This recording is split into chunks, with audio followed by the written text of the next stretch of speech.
بسم اللہ الرحمن الرحیم۔ السلام علیکم ناظرین۔ ایک شخص اللہ کا فرماندار ہے اور دوسرا شخص اللہ کا نافرمان ہے۔ دونوں مچھلی کا شکار کرنے جاتے ہیں۔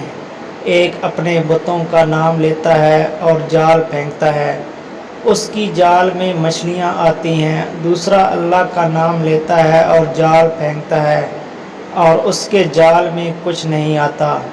کوشش کرتے کرتے شام ہو جاتی ہے۔ وہ اللہ کا نافرمان غیر اللہ کا پکارنے والا اپنی مچھلیوں کا تھیلا بھر کر لاتا ہے اور یہ اللہ کا ماننے والا اپنا تھیلا خالی لے کر آتا ہے۔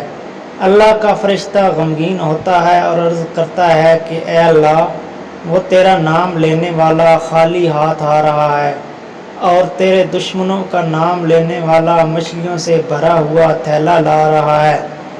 اس پر اللہ رب العزت فرماتے ہیں، اللہ رب العزت فرشتے کو ان دونوں کا آخرت میں ٹھکانہ دکھاتے ہوئے کہتے ہیں کہ دیکھ لو، جو مچھلیاں بھر کر لا رہا ہے اس کا ٹھکانہ جہنم ہے، مچھلیاں اس کے کس کام کی، اور جو خالی ہاتھ آ رہا ہے اس کا مسکن یہ جنت ہے اور اس کا کوئی بدل نہیں ہے۔